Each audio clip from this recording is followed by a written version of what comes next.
गांव में शिवरात्रि का मेला लगा था। अरे तुम सबको याद है ना, हमारे परिवार में बच्चे के लिए मन्नत मांगनी हो तो सबसे ऊंची चोटी पर स्थित पवित्र शिव मंदिर में जाने की परंपरा है। माँ जी, मैंने तो पिछले दोनों सावन के पहले सोमवार को चोटी वाले शिवलिंग पर जलाभिषेक किया है, तभी तो माँ बनी हूँ। हाँ देख, पिछली बार शिवरात्रि पर यमुना ने जलाभिषेक किया, अब वो भी पेट से है। माँ जी, मेरे महादेव सबकी गोद भरते हैं। सब घर आ जाते हैं। अगली सुबह मुझे तो महादेव ने 3 साल में 3 बेटे दिए, पर तुम तीनों एक कुल दीपक न ला पाए। एक कुल दीपक तुम लोग ले आते तो चिंता कम हो जाती। सरस्वती को भी लल्ली ही हुई है। माँ जी, इस बार मुझे लल्ला ही होगा। अरे रहने दे यमुना, शिवरात्रि पर जलाभिषेक के साथ शिव के 108 पाठ किए बिना पानी भी न पीती। महादेव मुझे भी लल्ला देंगे। क्यों नहीं गंगा, तुझे शर्म ना आवे? सबसे बड़ी है तू। तेरी शादी को 8 साल हो गए, पर तू एक चिड़िया भी पैदा न कर पाई। अम्मा दवाइयाँ ले रही हूँ, जल्दी ही आप दादी बन जाएंगी। अरे अधर्मी, अब महादेव की शरण में जा। इस शिवरात्रि तेरी गोद भी भर जावेगी। सच कहती है माँ जी, अब मैं भी इस बार शिवरात्रि की चोटी वाले मंदिर पर जाऊंगी। पर दीदी, इस बार तो सरकारी घोषणा है कि वहाँ जाने में खतरा है। गंगा दीदी पहले ही सासू माँ की बात मान लेती। 8 साल हो गए, अब जाने का ढोंग कर रही हैं। अम्मा जी, पहाड़ पर जाना खतरे से खाली नहीं होता, इसलिए ना जाती। सबसे बड़ी होने के बाद भी बांझ है, फिर भी तुझे अपनी जान की लगी है। अरे अम्मा जी, न जाने बड़ी भाभी कौन से कुकर्म करके आई हैं पिछले जन्म में, इसीलिए भोग रही हैं। गंगा अपने पति सुदेश से, सुनिए जी, मेरी रिपोर्ट ले लीजिएगा। आज मैं मंदिर जा रही हूँ, देर हो जाएगी, डॉक्टर ने बुलाया है। गंगा जल्दी जल्दी सुबह उठकर पहाड़ की तरफ जाने लगती है। तेज बारिश हो रही थी। गांव की चची, क्यों री गंगा, कहाँ जा रही है? शिवरात्रि पर इतनी बारिश, मानो भोले बाबा ने गंगा को जदा से खोल दिया हो।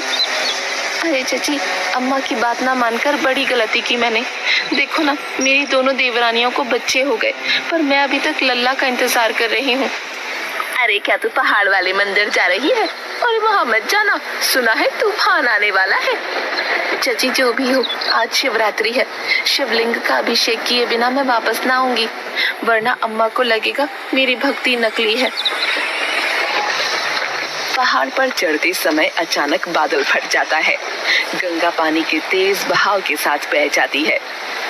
भोलेनाथ, मैं भी गंगा हूँ, अपने शरीर को तुम्हारी गंगा की धार के साथ छोड़ देती हूँ। जहाँ तुम्हारी गंगा इस गंगा को ले जाएगी, वही मेरा ठिकाना होगा। सर पर चोट लगने के कारण गंगा की याददाश्त चली जाती है। पहाड़ पर बादल फटने की खबर जब शकुंतला के घर पहुँचती है।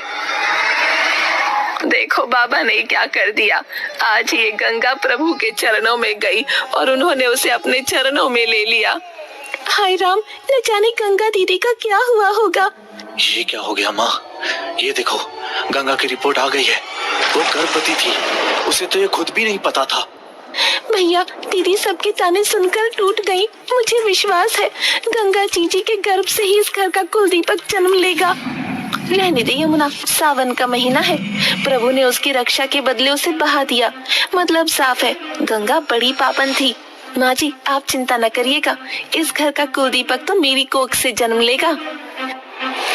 नदी के पानी के साथ बहती हुई गंगा हरिद्वार पहुंच जाती है।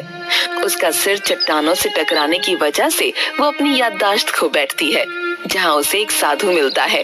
तुम कौन हो बेटा? लगता है तुम्हारी याददाश्त खो गई है। तुम्हें चिंता करने की कोई जरूरत नहीं, पास में ही मेरा अनाथ आश्रम है। भोले बाबा की पूजा में लग जाओ, बाबा तुम्हारा उद्धार करेंगे।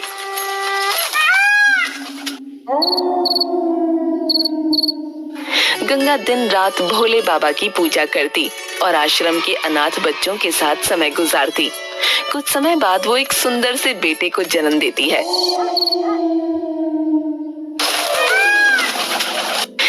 साल बाद शिवरात्रि को गंगा का पति शिव दर्शन के लिए हरिद्वार आता है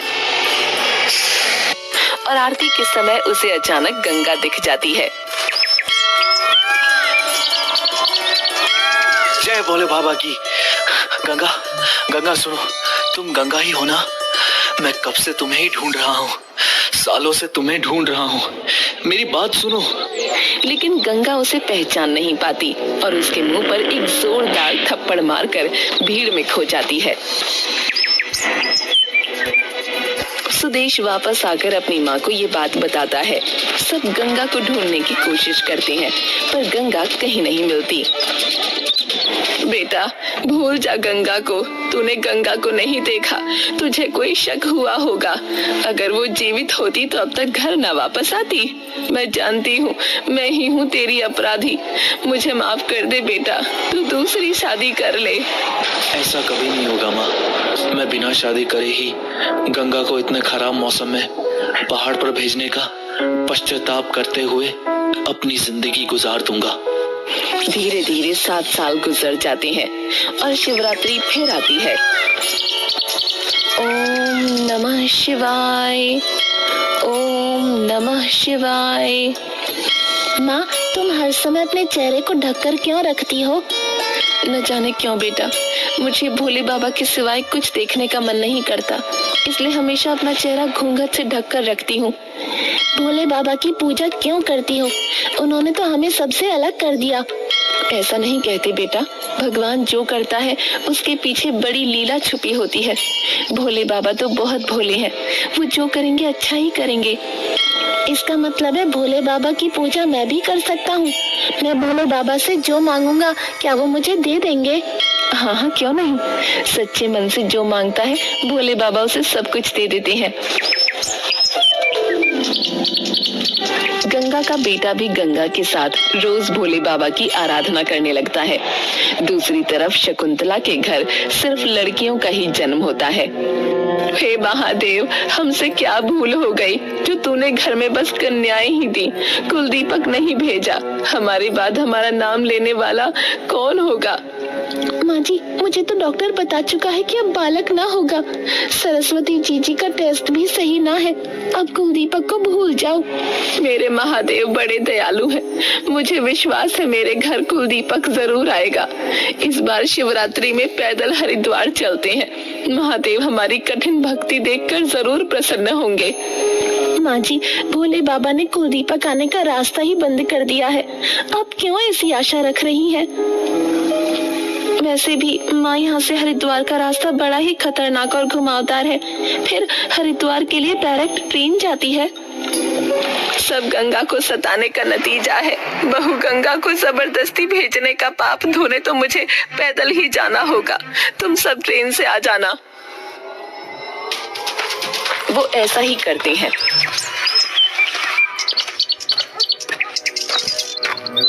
शकुंतला को रास्ते में बाधाओं का सामना करना पड़ता है।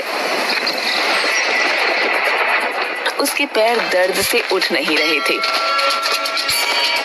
तभी वहां एक बच्चा आया। आप कौन हो माँ? आपको क्या चाहिए? बेटा, जरा पानी तो पिला दे। मुझे बस सामने दिख रहे शिव मंदिर तक जाना है। क्या तू मुझे ले चलेगा? बच्चा उसे पानी पिलाता है और सहारा देकर मंदिर तक ले आता है। जैसे ही वो शिखर पर पहुंचे, मूसलाधार बारिश शुरू हो गई। पहाड़ों पर जब बारिश आती है तो बहुत खतरा होता है माँ जी। कई बार बादल भी फट जाते हैं। आप मंदिर के अंदर चली जाइए। लेकिन मैं तो हिल भी नहीं सकती बेटा, भला अंदर कैसे जाऊं मैं? बच्चा शकुंतला को सहारा देते हुए अंदर ले आया। शकुंतला भगवान शिव से प्रार्थना करने लगी। भोले बाबा, अब और परीक्षा ना लो, मुझे मेरी बहू लौटा दो। बिना गंगा के और नहीं जी सकती। मेरी आत्मा मुझे धिक्कारती है। ओम नमः शिवाय, ओम नमः शिवाय, ओम नमः शिवाय। बारिश रुक गई और आकाश में एक सुंदर इंद्रधनुष दिखाई दिया। तभी एक आवाज आई। दीपक, तू यहाँ बैठकर मंत्र पढ़ रहा है? कब से तुझे ढूंढ रही हूँ। चल बाबा का अभिषेक कर। बेटा आज शिवरात्रि है, तेरे बिना मेरी पूजा कहाँ पूरी होती है। गंगा, ये तो मेरी गंगा की आवाज है। मेरी गंगा, तू यहाँ। मैं तेरी सास। मुझे माफ कर दे बहू, मुझे माफ कर दे। गंगा का ढका हुआ चेहरा देखकर उसे पहचान नहीं पाती। गंगा दीपक का हाथ पकड़कर शिवरात्रि का अभिषेक करने चली जाती है। दीपक, तू हर अजनबी के साथ इस तरह बातें मत किया कर। तुझे पता है ना, लोग बच्चों को पकड़कर ले जाते हैं। तुझे कोई ले गया तो मैं तुझे कहाँ ढूंढूंगी रे। लेकिन माँ, वो दादी तो बहुत अच्छी थी, वो तो मुझे प्यार कर रही थी। चुप कर। आज के बाद मैं तुझे देखूंगा ना किसी के साथ बात करते हुए तो छोड़कर चली जाऊंगी। दूसरी तरफ शकुंतला दीपक के लिए अपने मन में लगाव महसूस कर रही थी। न जाने इस औरत और इसके बेटे से अजीब सा मोह क्यों लग रहा है। लगता है जैसे मेरे ही कोई अपने हैं। उन दोनों के बारे में सोचती हुई शकुंतला जैसे ही खड़े होने की कोशिश करती है, उसका पैर फिसल जाता है। वो लुढ़कती हुई गंगा और दीपक के पास पहुंच जाती है। गंगा उसे गिरते हुए देखकर तुरंत सहारा देती है। गंगा का घूंघट उसके चेहरे से हट जाता है। अरे गंगा, मैं जानती थी तू मेरी गंगा ही है। मुझे पहचान। देख, मैं तेरी अम्मा जी हूँ। मुझे माफ कर दे बेटा, मुझे अपनी गलती का पता चल गया। गंगा को कुछ भी याद नहीं आता। अचानक मंदिर के घंटे जोर जोर से बजने लगते हैं। अभिषेक के पानी से गंगा का पैर फिसलने लगता है। गंगा का सर जोर से शिवलिंग से टकराता है। गंगा अपने आप को बचाने के लिए शिवलिंग को पकड़ लेती है। अचानक उसे सब कुछ याद आ जाता है। माँ, आप आ गई। माँ देखो, दीपक देख, तेरी दादी तुझे लेने आ गई। मुझे सब कुछ याद आ रहा है, सब याद आ रहा है। मैं जानती थी मेरे महादेव मेरी पूजा को जरूर स्वीकार करेंगे, मेरी गलतियों को जरूर माफ कर देंगे। बेटी गंगा, अब तो मुझे माफ कर दे। आ मेरे गले लग जा, मुझे माफ कर दे। माँ, कैसी हो आप माँ? ये लो, संभालो अपना कुल दीपक।